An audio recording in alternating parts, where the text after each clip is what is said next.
Hello my friends and welcome to another exciting episode of Hunting Rocks. As always, I am your hunting guide Jeff, and today we're not actually out hunting. I'm going to show you all the stuff I found in Arkansas when it was too cold to clean it up. 75 degrees yesterday. I got everything cleaned up. We're going to go through that, and I'm also going to make this video a little more interesting than just showing rocks. I'm going to explain to you guys how the crystals are formed, what makes them, and all that good stuff. So it's going to get pretty scientific, but it's pretty educational. I hope you enjoy it, but let's go look at some crystals, then I'll get into the science stuff. Oh yeah, and I almost forgot. I'm going to give away that little bucket of crystals to somebody today. So I'll spin that wheel, put all your names in, we'll spin the wheel. Whoever it lands on, get in touch with me.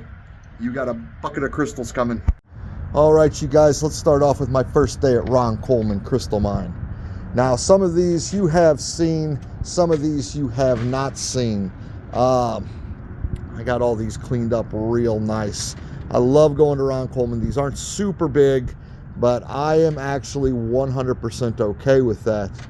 Some of them aren't as great, but you can't really tell whenever they're covered in dirt. You don't know till you get home and you find you have something good like that, or you have something pretty like this, are my favorites, these little ones here. Now this one has a cracked top. Luckily it didn't pop off, but you can see where it was attached at one time, essentially like that to the rock.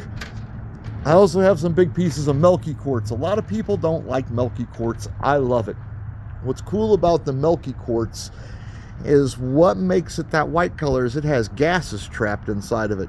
As the quartz was forming, it would catch the CO2 and other things like that in the water. So essentially what you have here is a multi-million-year-old soda can. Now of course I can shake it and it won't explode. You can even cut them and they won't pop. But if you're polishing these, what will happen is, it's kind of cool, you will build up gases inside of your rock tumbler, which you have to release from time to time or it can pop the top off. So you can see my first day was okay. Got some big pieces. A lot of these are going to go to a buddy of mine who tumbles rocks, because once they're tumbled up, they're going to look super pretty. Let's go to Sweet Surrender next. Oh, before we go to Sweet Surrender, you will learn how these little clusters form. Essentially what this was, this piece here sat like this, and it was a double crack in the rock. That's where the silica sat out. As it pumped through the rock at anywhere from 200 to 700 degrees Fahrenheit. The reason it was able to get to that high of a temperature is because it was under pressure and had become superheated water, which is pretty cool if you ask me. All right, here is Sweet Surrender. Now, these don't look great yet due to the manganese and iron that is on them, and the fact that my acid was just a little too cold to work.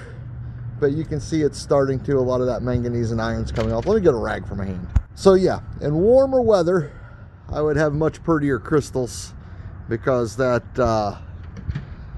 manganese would have eaten right off of there with the muriatic acid.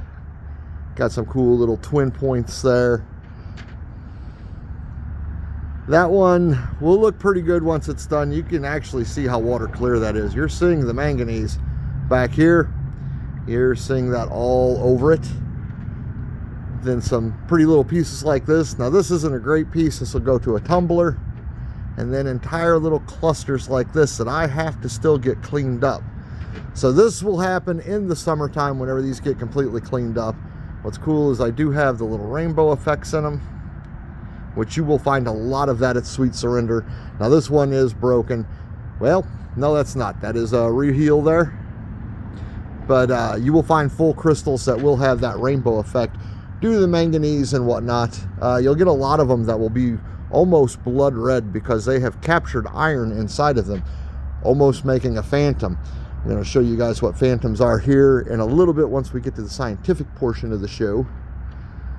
But there are some really pretty crystals that come out of it. Once it warms up, all of these will go back in muriatic acid for probably a day. They'll then go into a baking soda bath, which is a lot of baking soda and water. And then I will clean them up with the oxalic acid. Oxalic acid is great for cleaning crystals. When they're this dirty, use a strong acid. When they're clean, I'll switch over to this, and that'll take off all the rust. I will do this with a lot of my crystals that have rust and dirt and stuff stuck to them. But this is Sweet Surrender Mine.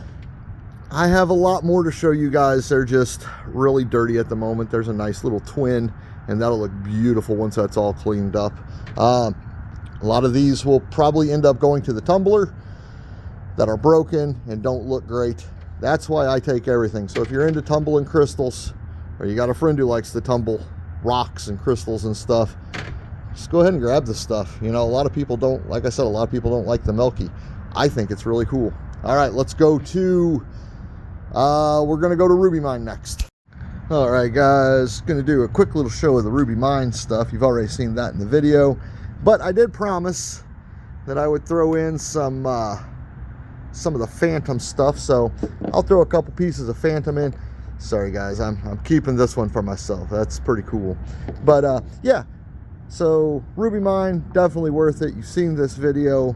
I'm going to explain right next how Phantoms are made. And honestly, this is pretty much the end of what I didn't get to show you guys in the other videos. Of course, you've seen the big clusters I have. This one still needs clean, but it's full of little Phantoms inside. Little bitty teeny tiny crystals. When Ruby Mine gets open, you're gonna freaking love it. But I'm gonna throw this into the box, or the bucket. Actually, it's switched over to a box because I like you guys. So these two are going in, and I'm gonna throw in this pretty little cluster here for you guys. But anywho, let's go inside. Let's look at some scientific stuff, and then I'm gonna spin that wheel. So quartz, as you all know, is pretty much one of the most abundant minerals on Earth. It's formed deep within the crust during complex geological processes. Its formation begins with silica-rich fluids typically derived from molten rock or hot water circulating through fractures in the Earth's crust. These fluids crystallize into quartz under specific conditions and temperatures and pressures.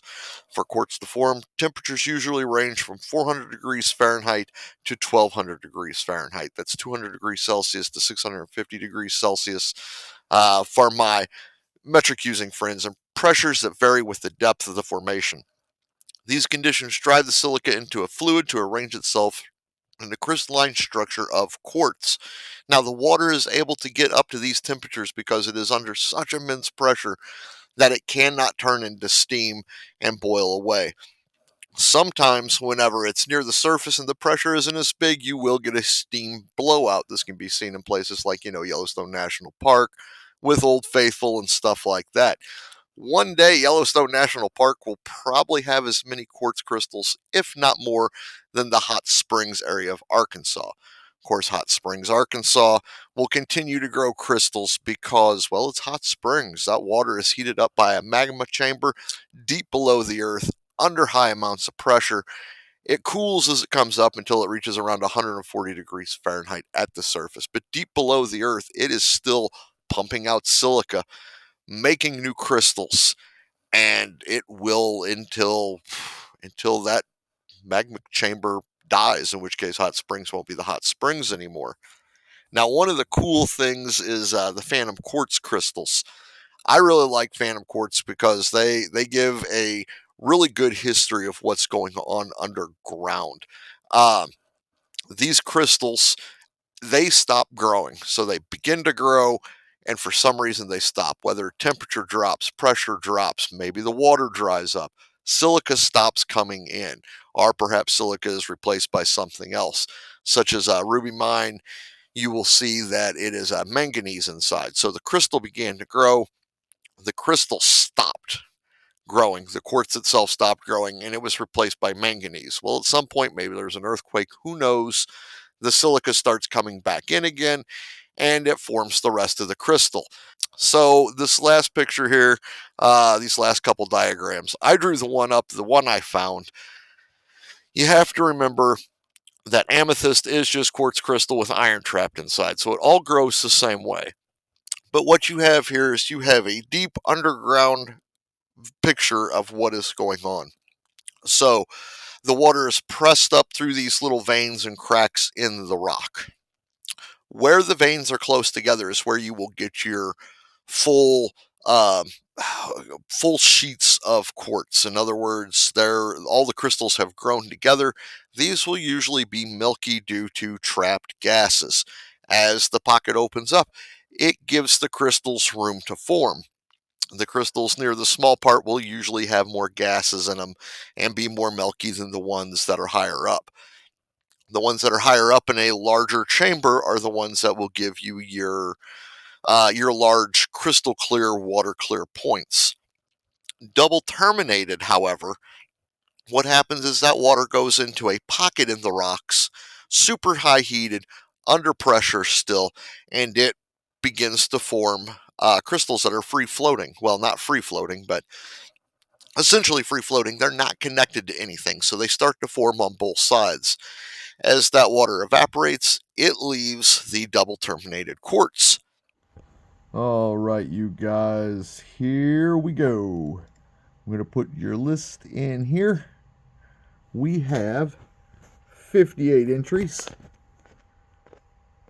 Let's spin that wheel.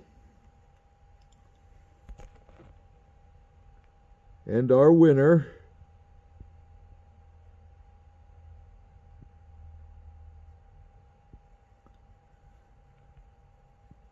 is Evelyn Allman. Did I pronounce that right? Anyhow, you are the winner. Get in touch with me. I'm going to put my email address down at the bottom here. I'm just going to put it up on screen. But you are the winner. Guys, thank you so much for watching. I hope you enjoy my videos. And next time you see me, I'm going to be sitting outside with Hamilton, thanking you even more. All right, guys, so that's the video for the week. Again, one that's a little different than normal, but this cold weather had been miserable, and we're supposed to get more snow, but I don't care because I'm going to be in Florida in a few weeks, and I'll be finding stuff down there. But anywho, hope you enjoyed it. Hope you learned something. Hamilton hopes you enjoyed it. The science was a little much for him, wasn't it, buddy? He's like, yeah, Dad, that was confusing. But anywho, guys, we'll see you the next time we're out hunting rock. So have a good one, everybody. Bye. Say bye, Hamilton. He's already gone.